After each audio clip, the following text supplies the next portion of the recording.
Crestview, Florida, has a rich history tied to its strategic location and natural surroundings in the northwest part of the state. The city's story begins with its geography.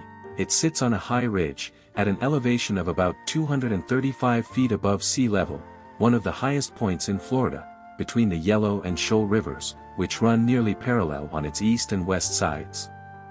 This elevated position inspired its name, Crestview, reflecting the crest of this woodland range. The area's modern development kicked off with the arrival of the railroad. In 1881, the Pensacola and Atlantic Railroad Company was chartered, and by January 1883, it had opened a line connecting Pensacola to Chattahoochee.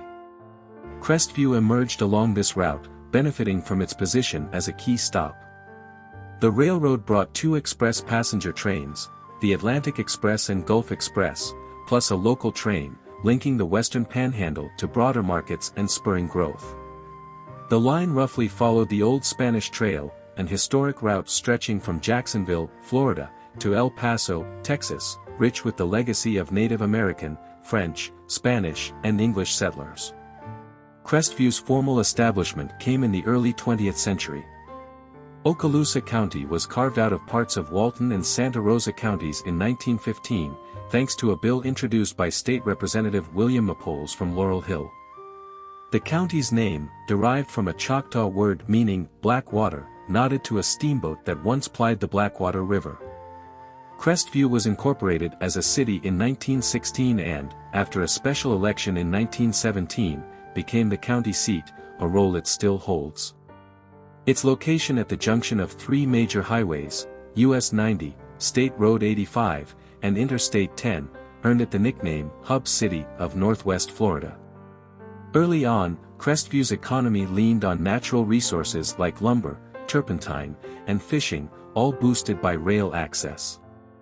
The Pensacola and Atlantic Railroad, later part of the Louisville and Nashville Railroad, facilitated the transport of goods, while a spur line to Florala, Alabama, built by a local sawmill, expanded opportunities northward.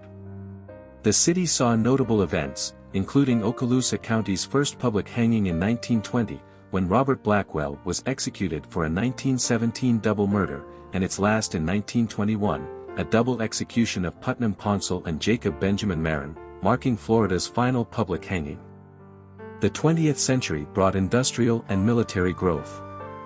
In 1937, the Smith-Johnson Company opened a garment factory employing around 300 people, diversifying the local economy.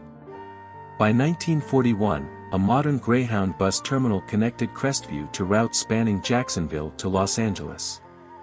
Meanwhile, the expansion of nearby Eglin Field, now Eglin Air Force Base, during World War II transformed the area. In 1941, the Louisville and Nashville Railroad laid a sidetrack to handle oil tank cars for airfield construction, and a recreation center for Eglin's enlisted men opened in Crestview, cementing ties between the city and the base. Post-war, Crestview evolved with the times. The Gulf Wind Streamliner, launched in 1949, linked New Orleans to Jacksonville via Crestview until Amtrak discontinued it in 1971. The 1960s saw the city host Apache Record Studio, adding a cultural footnote. A major boost came in 2005 when the U.S. Army's 7th Special Forces Group relocated from Fort Bragg, North Carolina, to a new facility near Eglin, driving population growth, jumping from 20,978 in 2010 to 27,134 by 2020. Downtown Crestview has also seen revitalization.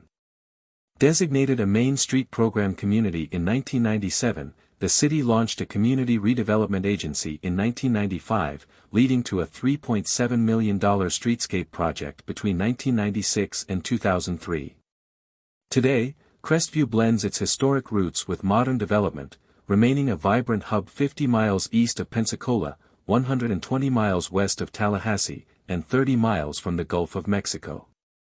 Its 65 inches of annual rainfall, the highest in Florida, nurtures the lush surroundings that first shaped its identity.